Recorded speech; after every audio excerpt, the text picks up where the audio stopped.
నమస్కారం VST news కి స్వాగతం. నా పేరు నాగిని. ముందుగా నేటి వార్తల్లోని ముఖ్యాంశాలు. టీటీడీ టికెట్లు అమ్ముకొని బతకాల్సిన దుస్థితి నాకు లేదు. వైసీపీ ఎమ్మెల్సీ భరత్. తమిళనాడు, కర్ణాటక, తెలంగాణ రాష్ట్రాల్లో అధ్యయనం చేసి త్వరలో ఉచిత బస్సు ప్రయాణం అమలు చేస్తామని మంత్రి రాంప్రసాద్ అన్నారు. ఎన్నికల ముందు ఇచ్చిన హామీలేవి అమలు చేయబోమని ఈ సదస్సులో సీఎం పరోక్షంగా తేల్చేశారు. కాకాని గోవర్ధన్ రెడ్డి సటైర్. విద్యా విధానంలో అనేక మార్పులు తీసుకువస్తాం. ఎమ్మెల్యే గద్దె రామ్మోహన్.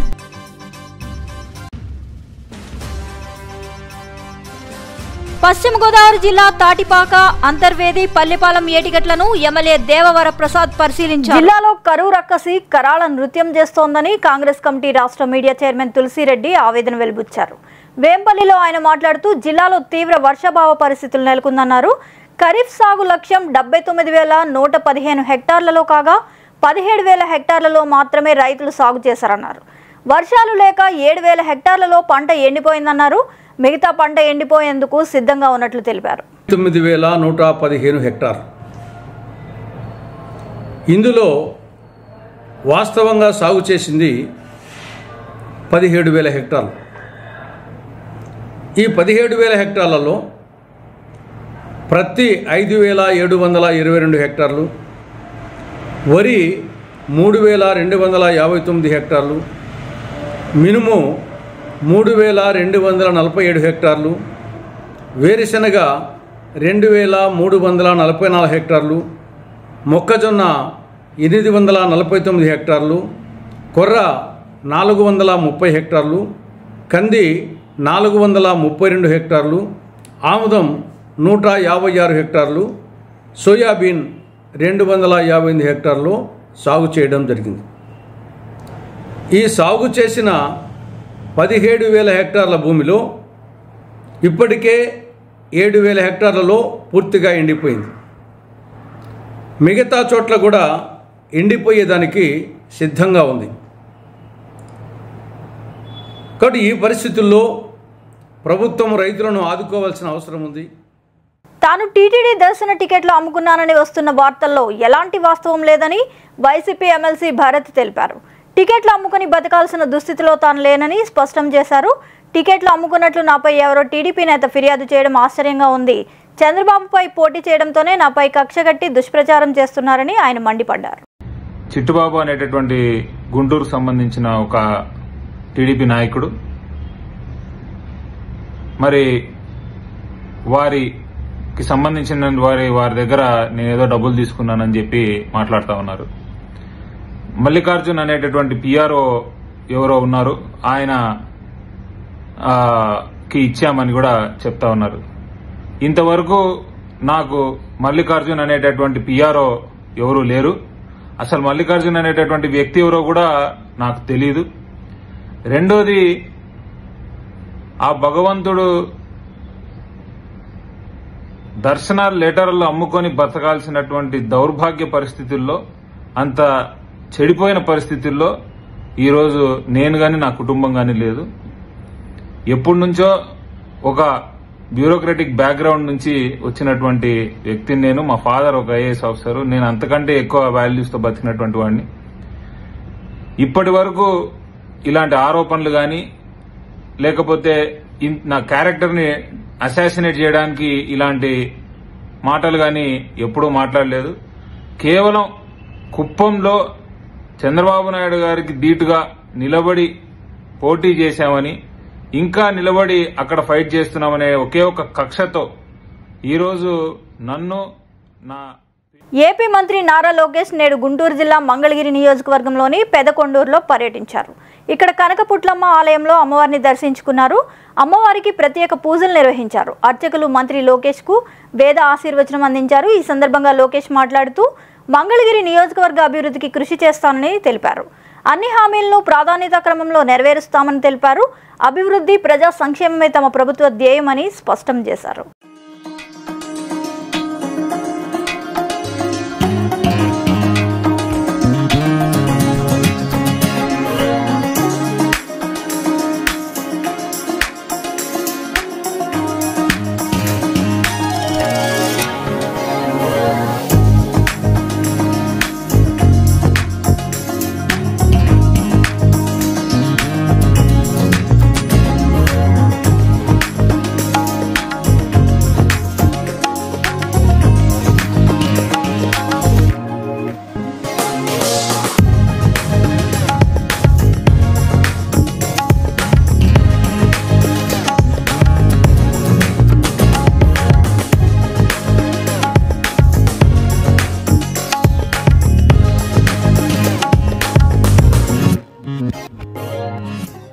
మహిళలకు ఉచిత బస్సు ప్రయాణంపై తమిళనాడు, కర్ణాటక, తెలంగాణ రాష్ట్రాల్లో అధ్యయనం చేసి అతి త్వరలో అమలు చేస్తామని రవాణా శాఖ మంత్రి రాంప్రసాద్ అన్నారు.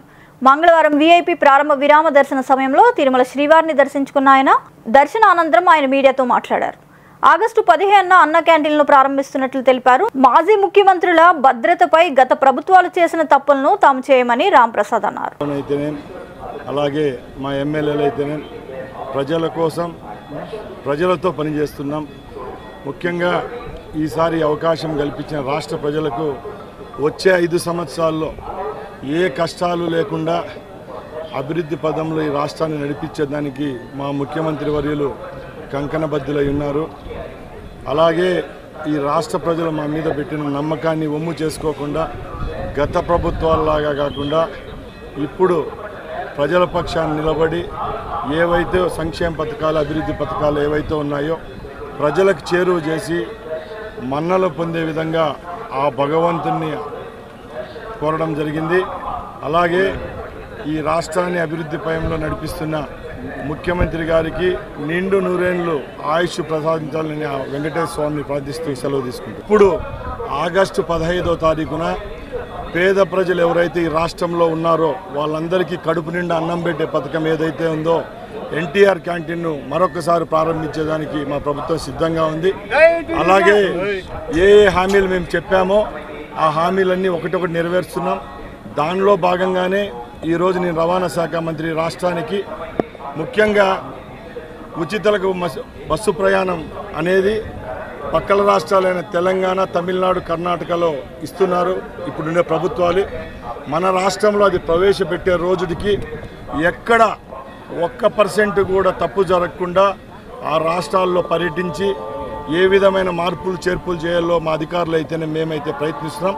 అతి త్వరలోనే ఇంత విజయానికి కారులైన మన రాష్ట్ర మహిళామూర్తులందరికీ ఈ ఉచిత ప్రయాణాన్ని అతి త్వరలోనే ఈ రాష్ట్రంలో తీసుకొస్తున్నాం. రాష్ట్రంలో టీడీపీ కూటమి అధికారంలోకి వచ్చాక తొలిసారి నిర్వహించిన కలెక్టర్ల సదస్సులో ఎన్నికల ముందు ఇచ్చిన హామీల అమలుపై సీఎం చంద్రబాబు స్పష్టత ఇస్తారనుకుంటే అవేమీ లేకుండానే పరిపాలనలో తన వైఖరి ఎలా ఉండబోతోంది అన్నది తేటతెల్లం చేశారని మాజీ మంత్రి కాకాని గోవర్ధన్ రెడ్డి మండిపడ్డారు. ఎన్నికల ముందు ఇచ్చిన హామీలేవి అమలు చేయకపోవడం లేదని ఈ సదస్సులో సీఎం పరోక్షంగా తేల్చి చెప్పారని ఆయన స్పష్టం చేశారు. ఆదాయం పెంచి హామీలు నెరవేరుస్తానని ఎన్నికల ముందు గొప్పగా ప్రచారం చేసుకున్న చంద్రబాబు ఆ దిశలో తానేం చేయబోతున్నాడనేది కలెక్టర్ల సదస్సులో ఒక్క మాట కూడా చెప్పలేదని ఆక్షేపించారు. ఎమ్మెల్యేలు చెప్పినట్టుగా మీరు వినాల్సిందే అని అన్నాం. అంటే ఎమ్మెల్యేలు అవినీతికి పాల్పడ్డా, అక్రమాలకు పాల్పడ్డా, అసాంఘిక కార్యకలాపాలకు పాల్పడ్డా, ఏమి చేసినా సరే ఎమ్మెల్యేలు చెప్పినటువంటి మాట వేదం అని చెప్పి జిల్లా స్థాయి కలెక్టర్ని, ఎస్పీని కూర్చోబెట్టి నువ్వు మాట్లాడితే ఎమ్మెల్యేలు విచ్చలవిడిగా ప్రజలకు సంబంధించినటువంటి సహజ వనరులు దోపిడీ చేస్తుంటే ఇసుక దగ్గర నుంచి అన్నిటికీ దానికి నువ్వు వంత పాడినట్టుందా? లేదనుకుంటే ఒక పక్కేమో చంద్రబాబు నాయుడు ద్వంద్వ పరిణామాలు, 2 నాలుకలు ధోరణి.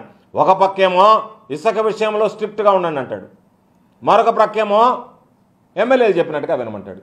ఇసుక దోసుకుంటుండేది ఎమ్మెల్యేలే. ఈ మధ్యనే ట్రాక్టర్లు కూడా పాపం ప్రజలు పట్టుకొచ్చి పోలీస్ స్టేషన్ దగ్గర పెట్టించారు. కాబట్టి నీ ద్వంద్వ పరిణామాలు 2 కూడా ఏది మాట్లాడినా కూడా ఇది సరైనటువంటి పద్ధతి కాదు.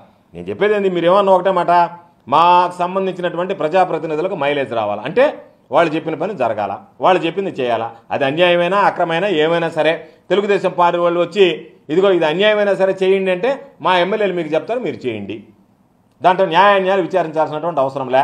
అంతిమంగా మా ఎమ్మెల్యేలకు మంచి పేరు రావాలా, చెడ్డ పేరు వచ్చినా, చెడ్డ పనులు చేసినా మంచి పేరు రావాలా, మైలేజ్ రావాలా.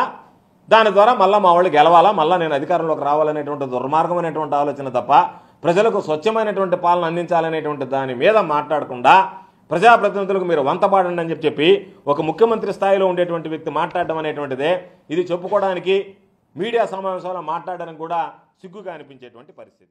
నూతన ప్రభుత్వం విద్యా విధానంలో అనేక మార్పులు తీసుకొస్తోందని ఎమ్మెల్యే గద్దె రామ్మోహన్ పేర్కొన్నారు. కృష్ణలంక పొట్టి శ్రీరాములు ప్రభుత్వ ఇంటర్ కళాశాల విద్యార్థులకు మంగళవారం పుస్తకాలు పంపిణీ చేశారు. ఈ సందర్భంగా గద్దె మాట్లాడుతూ ప్రతి విద్యార్థి బాగా చదువుకోవాలని చంద్రబాబు మధ్యాహ్నం భోజన పథకాన్ని ప్రవేశపెట్టారని తెలిపారు. గత వైసీపీ ప్రభుత్వం ఇంటర్ విద్యను నిర్లక్ష్యం చేసిందన్నారు.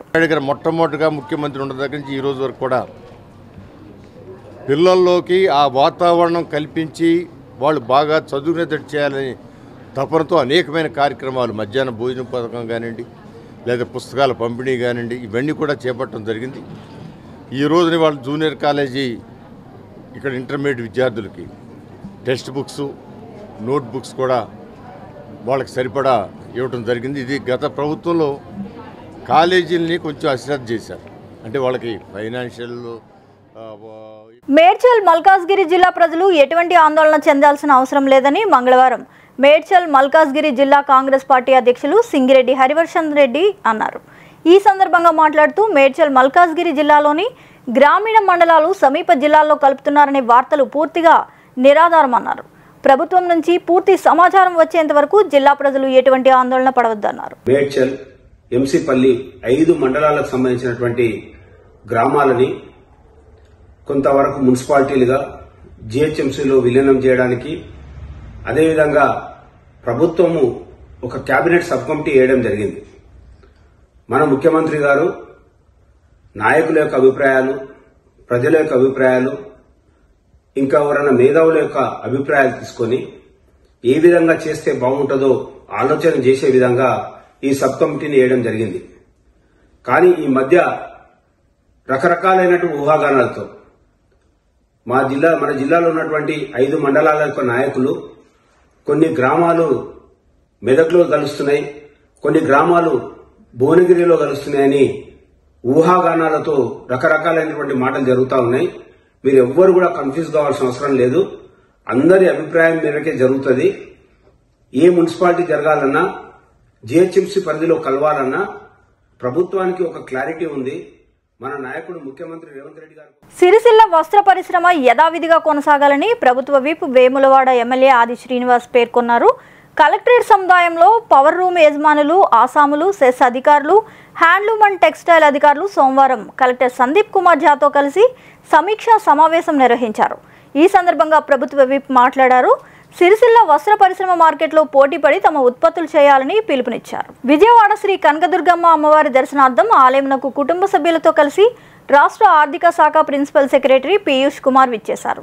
వీరికి ఆలయ ఈవో కెఎస్ రామారావు మర్యాదలతో స్వాగతం పలికి అమ్మవారి దర్శనం కల్పించారు. అమ్మవారి దర్శనానంతరం వీరికి వేద పండితులు, అర్చకులు వేదాశీర్వచనం చేయగా ఈవో అమ్మవారి ప్రసాదాలు, శేషవస్త్రం, చిత్రపటం అందజేశారు. ప్రభుత్వ ఎస్సీ, ఎస్టీ, బీసీ, మైనార్టీ సంక్షేమ హాస్టల్లో ప్రస్తుత ధరలకు అనుగుణంగా మెస్ ఛార్జీలు పెంచాలని, పెండింగ్లో ఉన్న మెస్ కాస్మెటిక్ ఛార్జీలు వెంటనే విడుదల చేయాలని కోరుతూ ఏఐఎస్ఎఫ్ ఆధ్వర్యంలో మంగళవారం ఉదయం జీవీఎంసీ గాంధీ విగ్రహం దగ్గర హాస్టల్ విద్యార్థులు ఆందోళన చేశారు. ప్రభుత్వ హాస్టల్లో ఖాళీగా ఉన్న వార్డెన్, కుక్, వాచ్మెన్ పోస్టులను వెంటనే భర్తీ చేయాలని, ప్రైవేట్ పీజీ విద్యార్థులకు శాపంగా మారిన జీవో నెంబర్ 77ను రద్దు చేయాలని, ఫీజు రియంబర్స్మెంట్, అదేవిధంగా ప్రభుత్వ జూనియర్ కళాశాల విద్యార్థులకు మధ్యాహ్న భోజన పథకం అమలు చేయాలని డిమాండ్ చేశారు. Nagaraju, all India student federation AISF Visakha జిల్లా కార్యదర్శి గత నెల 20వ తారీఖు నుంచి 30వ తారీఖు వరకు రాష్ట్ర సమితి పిలుపు మేరకు విశాఖ జిల్లాలో ఉన్నటువంటి అన్ని SC, ST, BC, minority hostel సందర్శించడం, విద్యార్థులతో ముఖాముఖి మాట్లాడడంతో పాటు అక్కడే నిద్రలు చేయడం జరిగింది. అక్కడి నుంచి విద్యార్థుల నుంచి వినతులు మేము సేకరించడం జరిగింది. ముఖ్యంగా చూసుకుంటే ప్రస్తుత ధరలకు అనుగుణంగా మెస్ ఛార్జీలు పెంచాలి. ప్రస్తుత ధరలకు మెస్ ఛార్జీలు పెంచకపోతే ఏదైతే హాస్టల్లో ఉన్నటువంటి మెనూ మాత్రం వాటిని సక్రమంగా అందించే పరిస్థితి అక్కడ కూడా లేదని చెప్పి స్పష్టంగా తెలియజేస్తున్నాం. అందుకే పెండింగ్లో ఉన్నటువంటి మెస్ కాస్మెటిక్ ఛార్జీలు తక్షణమే రిలీజ్ చేయాలి. అలాగే ప్రతి హాస్టల్లో ఖాళీగా ఉన్నటువంటి కుక్, కమిటీ, వార్డెన్ పోస్టులు త్వరతగిన భర్తీ చేయాలని చెప్పి ప్రధానంగా డిమాండ్ చేస్తూ ఉన్నాం. అలాగే ఈరోజు హత్యలు, మానభంగాలు చేసినటువంటి ఖైదీలకి దాదాపు రోజుకి 80 రూపాయలు పైబడిస్తూ ఉంది. కానీ ఈరోజు దూర ప్రాంతాల నుంచి వచ్చి ఇక్కడ చదువుతున్నటువంటి విద్యార్థులకి కనీసం రోజుకి 53 రూపాయలు ఇచ్చే పరిస్థితి కనబడుతుంది. వాళ్ళకి రోజుకి 80 రూపాయలు పైబడి నెలకు 2500 ఇవ్వాలని చెప్పేసి మేము ప్రధానంగా డిమాండ్ చేస్తూ ఉన్నాం. అలాగే జీవో నెంబర్ 77 గత వైసీపీ ప్రభుత్వం తీసుకొచ్చి ప్రైవేట్ పీజీలో చదువుతున్న విద్యార్థులకు అందరూ కూడా రియంబర్స్మెంట్ కట్ చేయడం జరిగింది. ఈరోజు యువకాలం బాధ్యతలో నారా లోకేష్ గారు ఆల్ ఇండియా స్టూడెంట్ ఫెడరేషన్ విద్యాసంఘ నాయకుల ముందు హామీ ఇవ్వడం జరిగింది. ఏదైతే పేద మెడికల్ విద్యార్థులకు సంబంధించి జీవో నెంబర్ 107, 108 రద్దు చేస్తామన్నారు. అలాగే పీజీ విద్యార్థులకు సంబంధించి జీవో నెంబర్ 77 రద్దు చేస్తామని చెప్పి ఈరోజు ఎక్కడ కూడా దాని గురించి మాట్లాడే పరిస్థితి లేదు. అందుకే ఈరోజు శాంతియుత నిరసన ఈరోజు గాంధీ విగ్రహం వద్ద చేస్తూ ఉన్నాం. ఈరోజు ప్రభుత్వ దృష్టికి వెళ్ళి కనీసం స్పందిస్తే విద్యార్థులు పౌష్టికాహారం తిని మంచిగా చక్కగా చదువుకోవడానికి అవకాశం ఉంటుందని చెప్పేసి తెలియజేస్తాను. లేని పక్షంలో భారీ ఎత్తున ఆందోళన కార్యక్రమాలు శ్రీకారం చుడతామని చెప్పేసి ఈరోజు రాష్ట్ర ప్రభుత్వం తెలియజేస్తా ఉన్నాం.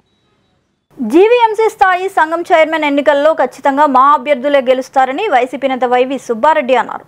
స్థానిక సంస్థల ఎన్నికల్లో 80% ఓటింగ్ మాకు ఉందని అంటూ వైసీపీ సింబల్తో గెలిచిన కొంతమంది కార్పొరేటర్లను కూటమి తీసుకున్న గెలుపు మాదేనని స్పష్టం చేశారు. అదేవిధంగా స్థానిక సంస్థల ఎమ్మెల్సీ ఎన్నికల్లో కూడా వైసీపీ విజయం సాధిస్తుందని రీజనల్ కోఆర్డినేటర్ సుబ్బారెడ్డి అన్నారు. విశాఖ జిల్లా విశాఖ నగరంలో జరగబోతున్న స్టాండింగ్ కౌన్సిల్ ఎలక్షన్స్, అదేవిధంగా విశాఖ జిల్లా లోకల్ బాడీ ఎమ్మెల్సీ ఎలక్షన్ సందర్భంగా వైఎస్ఆర్ కాంగ్రెస్ పార్టీ కార్పొరేటర్లతో, నాయకులతో, అదేవిధంగా జిల్లాలో ఉన్న ఇన్ఛార్జీలతో, ఎమ్మెల్యేలతో అన్ని విధాలుగా మన పార్టీ అభ్యర్థుల గెలుపుకి కృషి చేయాలని చెప్పి ప్రత్యేకంగా సమావేశం ఏర్పాటు చేయడం జరిగింది. తప్పకుండా వైఎస్ఆర్ కాంగ్రెస్ పార్టీ సింబల్పై గెలిచిన కార్పొరేటర్లు కానివ్వండి, జెడ్పీటీసీలు కానీ, ఎంపీటీసీలు కానీ అందరూ కూడా పార్టీ ఇచ్చిన ఆదేశాల ప్రకారం పార్టీ నిలబెట్టిన అభ్యర్థులను తప్పకుండా గెలిపిస్తారని, ఎందుకంటే మా పార్టీ అధ్యక్షుడు జగన్మోహన్ రెడ్డి గారు చెప్పడం జరిగింది. పార్టీకి లాయలు విలువలతో కూడిన రాజకీయం చేయాలి. అధికారం ఈరోజు ఉండొచ్చు, పోవచ్చు, కానీ ప్రజల్లో మనకుండే పార్టీకి ఉండే దీన్ని చూసుకొని మనం ముందుకు పోవాలి అని చెప్పి చెప్పడం జరిగింది. కాబట్టి తప్పకుండా ఈ ప్రభుత్వం అధికారంలోకి వచ్చినాక ఏ విధంగా అయితే కొన్ని అక్రమాలు ఇవన్నీ కార్యక్రమాలు చేస్తున్నారో తప్పకుండా వాటిని తిప్పికొట్టే కార్యక్రమం చేస్తాం.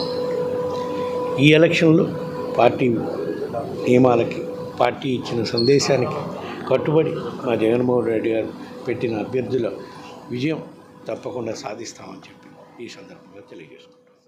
మా కార్పొరేటర్ మా కడుపు కొట్టాడు, మమ్మల్ని ఆదుకోండి మహాప్రభు అంటూ తోపుడు బళ్ళు వ్యాపారులు విజ్ఞప్తి చేస్తున్నారు. విశాఖ ప్రెస్ క్లబ్లో ఏర్పాటు చేసిన విలేకరుల సమావేశంలో తోపుడు బండ్ల కార్మికులు మాట్లాడుతూ విశాఖ జీవీఎంసీ పరిధి 22 వార్డులో కళాభారతి రోడ్డు మీద వ్యాపారం చేసుకుంటున్న తోపుడు బండ్లను అన్యాయంగా తొలగించడంతో సుమారు 300 మంది కార్మికులు కుటుంబాలు రోడ్డును పడ్డాయని కార్మికులు ఆవేదన వ్యక్తం చేశారు. స్థానిక కార్పొరేటర్ మూర్తి యాదవ్ ఉద్దేశపూర్వకంగానే ఈ చర్యలకు పాల్పడ్డారని, కావాలనే కోర్టుని తప్పుదోవ పట్టించి మాపై ఆర్డర్ తీసుకొచ్చారని ఆరోపించారు. 90 వార్డులో ఎక్కడా లేని సమస్య కేవలం 22వ వార్డులోనే ఎందుకు ఉందో మాకు అర్థం కావడం లేదని అన్నారు. ఏమని చెప్పినందుకు సరే అయితే ఇక్కడ మీ దానికి షాపులు ఎవరు ఉండవు, తోపుడు బళ్ళు తొలగిస్తున్నాము అని మమ్మల్ని అన్నారండి. అప్పటి నుంచి ప్రతిరోజు మా బళ్ళు తొలగించాలని మా ప్రజలు పెడుతూ ఉన్నారు. మేము ఇష్యూ చేస్తూనే వచ్చామండి. అప్పటి నుంచి అయితే వాదన చేస్తూనే వచ్చాం. కాకపోతే మాకు సుప్రీం హైకోర్టులో మేము మీద కేసు వేశారు. మాకు ఎటువంటి ఇన్స్ట్రక్షన్ ఇవ్వకుండా, మాకు ఎటువంటి నోటీసులు ఇవ్వకుండా శనివారం వచ్చి మా తోపుడు బళ్ళు తొలగించడానికి మొత్తం బందోబస్తు వచ్చారండి. టౌన్షిప్ ప్లానింగ్ వాళ్ళతో, ఏరియా పోలీసులతో అందరితో వచ్చి మా బళ్ళు తొలగించడానికి ప్రయత్నించారు. అనఫిషియల్గా ఇప్పుడు ఎవరైనా ఒక ఆఫీసర్ అడగాలనుకోండి, డైరెక్ట్ వచ్చి ఆఫీసర్ అడగడు సార్. ఆ కింద ఉన్న వాళ్ళని ఎవరినో పంపిస్తాడు ఇలాగ జరుగుతుందని. అలాగే అతను రాలేదు డైరెక్ట్గా. ఆ కిందన తొత్తుళ్ళు ఉంటారు కదా, ఇలాగ అవుతుంది, ఇలాగ అయితే మీ షాపులు ఉంటాయి ఇదంతా అని చెప్పారు. తర్వాత అతను వచ్చి సరే మీరు ఎలాగుంటారో చూస్తాను ఇదంతా అని. అతను జనసేన కార్పొరేటరే, నేను పక్క జనసేనే సార్. అతనికి వెళ్ళాలని ఎంతో తిరిగి చేసి ఎంతోమందితో ఓట్లు వేయించింది నేనే. మంచి వ్యక్తి, ఇదంతా మనం బాగుపడతాం ఇదంతా అని చెప్పి, అలాంటిది మాకే చాలా ఇబ్బంది పెట్టారు. మళ్ళీ ఒక మాట కూడా అన్నారు సార్, నా వెనకతలు తిరుగు ఇదంతా చేశారని మిమ్మల్ని వదిలేస్తాను అనుకున్నారేమో, ఎవరిని విడిచిపెట్టను అన్నారు సార్. మేము స్పందనలో కంప్లైంట్ చేయడం జరిగింది సార్. ఆయన చెప్పిన తర్వాత మండే టైంలోని స్పందన తాడేపల్లిగూడెంలోని టిడ్కో ఇంటి సముదాయంలో బ్లాక్ నంబర్ C17/102 ఇంట్లో గ్యాస్ సిలిండర్ పేలి భార్యాభర్తలతో పాటు బాలికకు తీవ్ర గాయాలయ్యాయి. భర్త బోడపాటి మురళి, భార్య కుమారి, వారి బాలిక నీలిమ ఈ ప్రమాదంలో గాయపడ్డారు. క్షతగాత్రులను వైద్య చికిత్స నిమిత్తం స్థానిక ఏరియా ఆసుపత్రికి తరలించారు. సమాచారం అందుకున్న పోలీసులు సంఘటనా స్థలానికి చేరుకుని కేసు నమోదు చేసి దర్యాప్తు చేపట్టారు. తాడేపల్లిగూడెం ఎలాంటి టిడ్కో హౌస్లో ఉన్నాయి కదండి, ఎల్లగ్రహారం, అక్కడ C71/102 బ్లాకు ఒకసారిగా మంటలు వ్యాపించినాయండి. చాలా పెద్ద శబ్దంతో వచ్చినాయి. మాది C72 అండి, పక్క నుంచే మేము పైన ఉంటాం. చాలా పెద్ద శబ్దం వచ్చిందండి. మా అపార్ట్మెంట్ భూకంపం టైప్లో అదిరిపోయినంత పెద్ద శబ్దం వచ్చింది. ఆ శబ్దంతో ఏంటని చెప్పి అందరం బయటకు వచ్చి చూసే లోపలికి కింద గ్రౌండ్ ఫ్లోర్లో మొత్తం మంటలు ఏర్పించినాయి మొత్తం ఫుల్గా అని చెప్పి స్థానికులు అందరూ కూడా కిందకి దిగాం. కొంతమంది ఫైర్ సిబ్బందులకు వాళ్ళకి కూడా ఫోన్ చేసాం. వాళ్ళు వచ్చే లోపలికి కొంచెం కుర్రోళ్ళు అందరూ కలిసి పవర్ కట్ చేసి మంటలు అదుపు చేసాం. అదుపు చేసే లోపల కిటికీలు అవి కూడా ఆటోమేటిక్గా అన్ని బయటకు వచ్చేసినాయి, పగలు కొట్టుకుని బయటకు వచ్చేసినాయి. ఇందుకే మొగుడు పిల్లలు ఒక పాప ఉందండి. మొగుడు పిల్లలు మొత్తం ఇద్దరికి కూడా చాలా దారుణంగా కాలిపోయారు. మొత్తం 90% వరకు కాలిపోయారు. పాపకు కొంచెం పర్లేదండి, కాళ్ళు చేతులు. వాళ్ళు మొత్తం ముగ్గురిని కూడా బయటికి తీసుకొచ్చామండి. ఇది మన C71 అండి, 102 గ్రౌండ్ ఫ్లోరేనండి. చాలా దారుణంగా కాలిపోయిందండి. కొంచెం గవర్నమెంట్ హాస్పిటల్కి మేము అంబులెన్స్ ఫోన్ చేస్తే అంబులెన్స్ వచ్చిందండి. 108కి ఫోన్ చేసాం, అంబులెన్స్ వచ్చింది. వచ్చిన తర్వాత స్థానికులు అందరం కూడా కలిసాం. మొత్తం వాళ్ళ చుట్టాలు కూడా వచ్చారు. ఎక్కించుకుని ఆ గవర్నమెంట్ హాస్పిటల్లో ట్రీట్మెంట్ జరుగుతుందండి ప్రస్తుతానికి. కరెక్ట్గా మనకి పొద్దున్న 5:45కి జరిగిందండి. 5ంటికి మేము లెగిసి గూడెం వెళ్దాం అని చెప్పేసి మేము కూడా రెడీ అవుతున్నాం, ఫ్రెష్ అవుతున్నాం. ఈ మధ్యలో ఇలాగ అయిందండి. ఇప్పటి వరకు బీసీఏలో ఉన్న నాయి బ్రాహ్మణ కులాన్ని ఎంబీపీ కార్పొరేషన్లో కలుపుతారని తెలిసి ఆందోళన చెందుతున్నామని, తక్షణం ఆ నిర్ణయాన్ని విరమించుకోవాలని నాయి బ్రాహ్మణుల సంఘం కోరింది. ప్రత్యేకంగా నాయి బ్రాహ్మణుల కార్పొరేషన్ ఏర్పాటు చేసి తగిన నిధులు ఇచ్చి నాయి బ్రాహ్మణుల కులాన్ని కాపాడాలని రాష్ట్ర ముఖ్యమంత్రి చంద్రబాబు నాయుడుకు, ఉప ముఖ్యమంత్రి పవన్ కళ్యాణ్కు నాయి బ్రాహ్మణుల సంఘం విజ్ఞప్తి చేసింది. రాష్ట్ర నాయి బ్రాహ్మణ సంఘం అధ్యక్షులు ముసిరిపల్లి రమణ, ప్రధాన కార్యదర్శి శ్రీనివాసులు, కార్యవర్గ సభ్యులు విజ్ఞప్తి చేశారు. 4 టెంపుల్స్ మాత్రమే ఈ పాలకవర్గంలో నియమించడం జరిగింది. 1 తిరుపతి, 2 విజయవాడ, 3 చిన్న తిరుపతి, 4 వైజాగ్ మన కుంచుమాంబ దేవాలయం.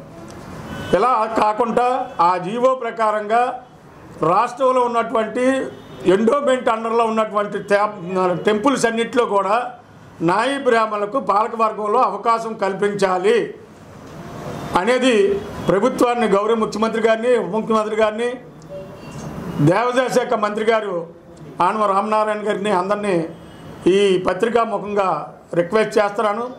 అట్లాగే ప్రభుత్వం ఈ కార్పొరేట్ షెడ్యూల్ లిస్ట్ని నిర్మూలించాలని, ఈ స్పాల పేరుతో రకరకాల దీనివల్ల మా వృత్తి పూర్తిగా నాశనం అయిపోయింది. మా వృత్తిని మమ్మల్ని మనుగడ సాగించాలంటే ఈ కార్పొరేషన్ చెల్లుళ్ళు నిర్మూలించాలని, అట్లా నిర్మూలించలేని అట్లా బీసీ కార్పొరేషన్ ద్వారా మా కులానికి కూడా కనీసం హామీ లేని రుణం 10 లక్షల వరకు నగరాల్లో మంజూరు చేసినట్లయితే మేము కూడా వాళ్ళతో పాటు పోటీగా ఈ కార్పొరేటివ్ సెల్లులు నెలకొల్పడానికి అవకాశం ఉంటుందని చెప్పేసి గౌరవ ముఖ్యమంత్రి గారిని, ఉప ముఖ్యమంత్రి గారిని కోరడం జరిగింది. అట్లాగే ఈ కార్పొరేషన్ మాత్రం కంపల్సరిగా ఇప్పుడు ఎలాగైతే ఉందో అదే విధంగా కొనసాగించాలని, ఏ విధమైనటువంటి చేర్పులు మార్పులు చేయకూడదని. కోనసీమ జిల్లా రాజోల్ నియోజకవర్గంలోని సగినేటిపల్లి లంకలో ఇటీవల కురిసిన వర్షాలకు ఉప్పొంగుతున్న గోదావరి కారణంగా నదీ గర్భంలోకి లంక భూములు కలిసిపోయే పరిస్థితి ఏర్పడింది. ఇప్పటికే ఎకరాలకు ఎకరాల భూమి గోదావరిలో కలిసిపోయింది. ఇంకా గోదావరి నదిలోకి కొబ్బరి చెట్లు సైతం కొట్టుకుని పోతున్నాయి.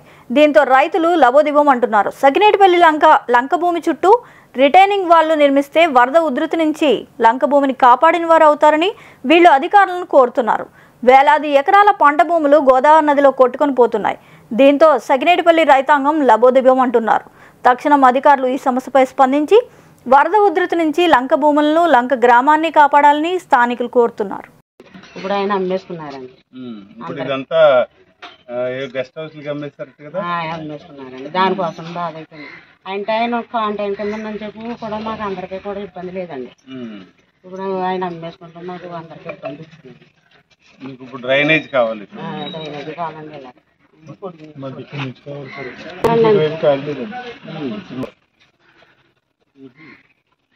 రోడ్డు అయితే 2 వైపులు ఇవ్వాలండి. ఆ పక్క పక్క కూడా ఇవ్వాలి. వస్తే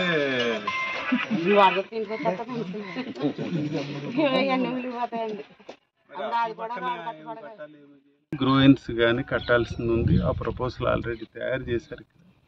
దీనికి సబ్మిట్ చేయటం కూడా జరిగింది. దీని మీద ముఖ్యంగా మేము కాంప్రహెన్సివ్గా మా పొద్దున్న నుంచి కూడా ఇప్పటి వరకు ఈ కాలువలు, లాకులు, తర్వాత ఏటుకట్టు పటిష్టపరచడం, ఈ విషయాల మీద మేము కంప్లీట్గా పయనించి కింద వరకు కూడా నేను చూసుకుంటూ వస్తున్నాను. నేను ఒక 2-3 చోట్ల ఏటుగట్టు చూసినట్టయితే మీటర్న్నర నుంచి 2 మీటర్ల వరకు ఎత్తు చేయాల్సిన పరిస్థితి కనిపిస్తుంది. దానివల్ల ఏమిటంటే గోదావరి బాగా రైజ్ ఉన్నట్టయితే గట్టు దాటి ఊళ్ళ మీద పడిపోయే ప్రమాదం కనిపిస్తుంది. కాబట్టి ఇటు ఏటుకట్లు స్ట్రెంగ్థనింగ్ ఒకటి కావాలి, అలాగే ఇక్కడ రివరు ఇరోషన్ కట్ చేయటం కోసం దీనికి గ్రోయిన్స్ కానీ లేకపోతే రివిట్మెంట్ కానీ కట్టాల్సింది కనిపిస్తుంది.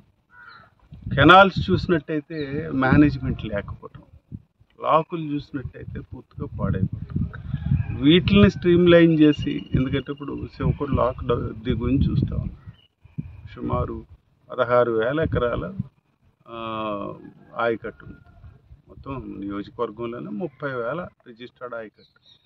ఈ రోజున ఖరీఫ్కి 5,000 కూడా పంట వేయట్లా. పశ్చిమ గోదావరి జిల్లాలోని ఏటిగట్లను, కాలువలను, లాకులను రాజోలు ఎమ్మెల్యే దేవవరప్రసాద్ మంగళవారం పరిశీలించారు. తాటిపాక నుంచి అంతర్వేది, పల్లిపాలెం వరకు గల ఏటిగట్లను ఎమ్మెల్యే పరిశీలించి వాటి పరిస్థితిని తెలుసుకున్నారు. గ్రౌండ్ లెవెల్లో కాలువలను, ఏటిగట్లను పరిశీలించినప్పుడు చాలా ఘోరంగా ఉన్నాయని ఎమ్మెల్యే పేర్కొన్నారు. ఇందుకోసం పటిష్టమైన భద్రతా చర్యలు చేపట్టవలసి ఉందని, అందుకు అవసరమైన చర్యలు ప్రభుత్వం తరపున బాధ్యత తీసుకుంటామని ఎమ్మెల్యే వరప్రసాద్ స్థానికులకు హామీ ఇచ్చారు. ఎమ్మెల్యేతో పాటు అధికారులు, నాయకులు, సర్పంచ్లు, ఎంపీటీసీలు ఈ పర్యటనలో పాల్గొన్నారు. ఈ దుస్థితి గత 5 సంవత్సరాలుగా అటు కెనాల్స్ కానీ లేకపోతే లాకులు కానీ, అటు ఏటుకట్లు బలోపేతం చేయటం కానీ, అటు ఈ వశిష్ఠ గోదావరి ఎక్కువ వరదలో ఉన్నప్పుడు కోతకు గురైపోవటం కానీ, ఇవన్నీ ఏమీ పట్టించుకున్న పరిస్థితి. దానివల్ల ఇప్పుడు ఈ కెనాల్స్ కింద చూసినట్టయితే ఈ శివకోడు లాక్ దగ్గర నేను మాట్లాడుతూ ఉన్నాను. దీని కింద సుమారుగా 15,000 ఎకరాల ఆయకట్టు, పారేది లేదు అసలు. మొత్తం నియోజకవర్గంలోనే ఈరోజు ఖరీఫ్కి వేసే పంట 5,000 మించి లేదు. 5,000 ఎకరాలకి సుమారుగా ఖరీఫ్లో పంట. రిజిస్టర్డ్ ఆయకట్టు వచ్చేటప్పటికి 30,000 ఎకరాలు. ఈ దుస్థితి ఇంకెక్కడ ఉండదు అనుకుంటా బహుశా. దానికి కారణం గతంలో ఈ విషయం గురించి మాట్లాడటం జరిగింది. డ్రైనేజెస్ వల్ల ఎక్కడైతే డ్రైనేజ్లు ఆక్రమణకు గురయ్యాయో, లేకపోతే నిరంతర వార్తా శ్రవంతి కొరకు వీక్షిస్తూనే ఉండండి మీమా VST news. Please like, share and subscribe.